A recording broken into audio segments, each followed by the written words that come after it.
Mm, mm. All right, everyone. I'm going to try to zip through these video logs faster. It was either late 1999 or early 2000.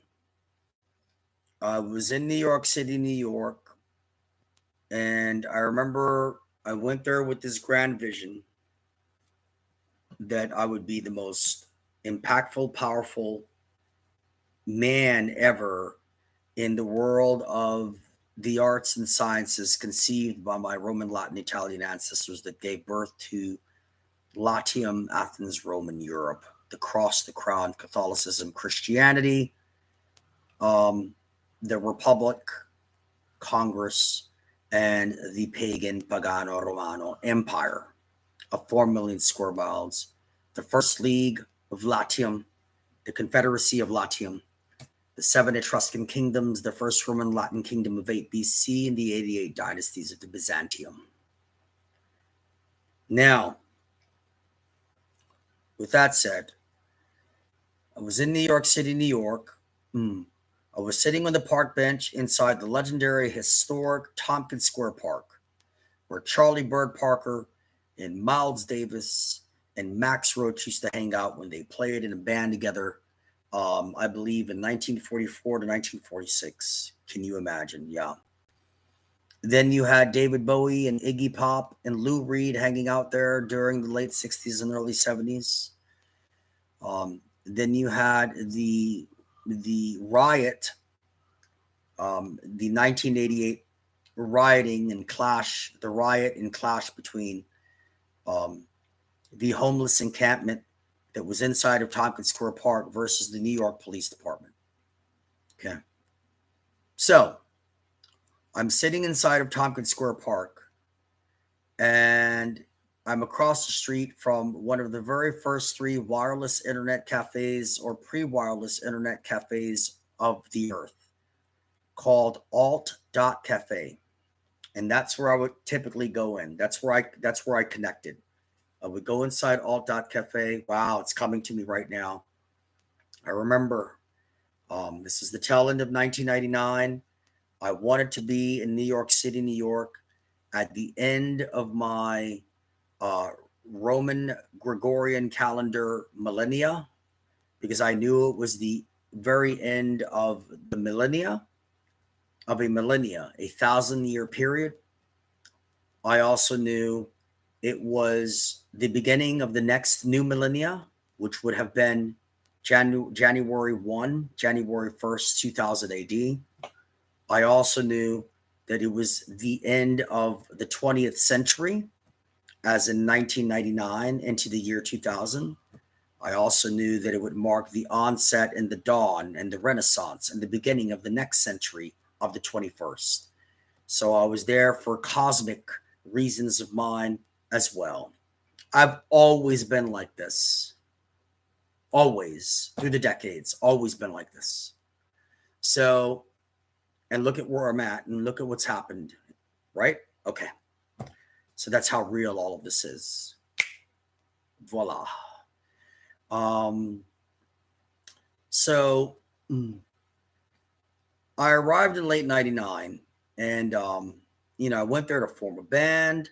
I was going to form a band, which I did, which was in itself a miracle. I was going to bring about a revolution through the arts and sciences conceived by my ancestors, founders of the West. And I was going to conquer all of the fallacy and denial and delusion and deflection of this society and culture that spread throughout the planet of Earth. And I was going to topple it. Even then, I sensed that I had it within me to be the one to do it. Even when I was so far away from being where I'm at now, back in the tail end of 1999, heading into the very keystone and cornerstone of one millennia into the next millennia, 1 century into the next century, based upon our Gregorian calendar named after Gregorio. So I'm sitting in Tompkins Square Park one day, And I was eating 25-cent granola bars and falafels for like $2 from the bodega shops up and down Avenue A of Alphabet City in the Lower East Side. And I was sitting there at the park, and I don't think I was in the greatest of moods inside the legendary historic Tompkins Square Park. And this man, he has military camouflage like BDUs on. He appears to possibly be homeless. And he looked unbathed, like he hadn't bathed in a while. He had the olive green military camouflage clothing on, but it looked very worn. And he looked perhaps a bit challenged. So I'm sitting on the bench in Tompkins Square Park, and he whips out a plastic recorder flute, and he stares at me, and he starts playing on this inexpensive, cheap-looking plastic recorder flute that's like a bright yellow. And he goes, and he starts yelling out loud in the park, "He is the face. He is the face of reality. He is the face of the end." And he said this really loud with other patrons and people in the park. So people are looking at this man like he's crazy.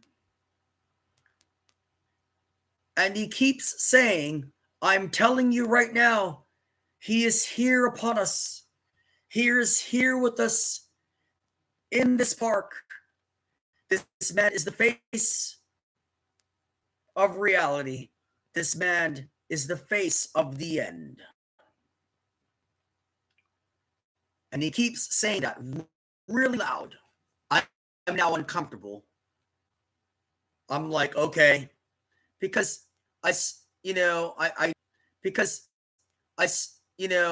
knew I went there with that sense and purpose and vision, but I still wasn't where I'm at now, mentally, intellectually, and otherwise.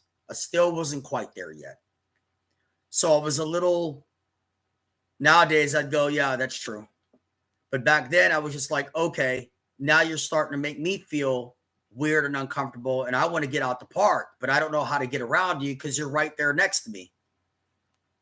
And you're yelling out in this park to these people that I'm this and that. So I just sat there. I played it cool. And he left. He just left. He stepped away, turned around, and he went out of Tompkins Square Park. So I'm like, whoa, okay, that was interesting. The face of reality and the face of the end. Okay. So I got up. I left the park bench. I stepped out of Tompkins Square Park. And I start walking down what's called St. Mark's Place. And I pass, and I get right by the Led Zeppelin physical graffiti building. That's the actual front-to-back album cover of the Led Zeppelin double album, double LP they released in 1975 called Physical Graffiti. Its address is 9698 St. Mark's Place in the Lower East Side of New York City, right off of Avenue A. Down the street from Cooper Union College, Coney Island, baby, all of that. And I'm walking, and right as I get in front of the Led Zeppelin physical graffiti building, the same man in the camouflage military worn BDUs who looked uncleaned, unshowered, possibly homeless, who played that plastic recorder flute in the park and kept yelling that out to everyone in the park, comes across the street to my right and goes, "I told you you were the face of the future." What he said at the park was that I was the face of reality and the face of the end. And then when he crossed my path, he said, I told you were the face of the future. And he walked by me. It's like out of a movie. And so I was like, well, let me turn around and look at him to make sure nothing happens. It shouldn't happen. And I look at him, and he's walking away from me, but he's turning his head back in intervals, looking at me. And then he keeps walking. Then he turns his head back, looks at me, and then he cuts the corner and disappears. I thought that was interesting. That's a wrap on this video log.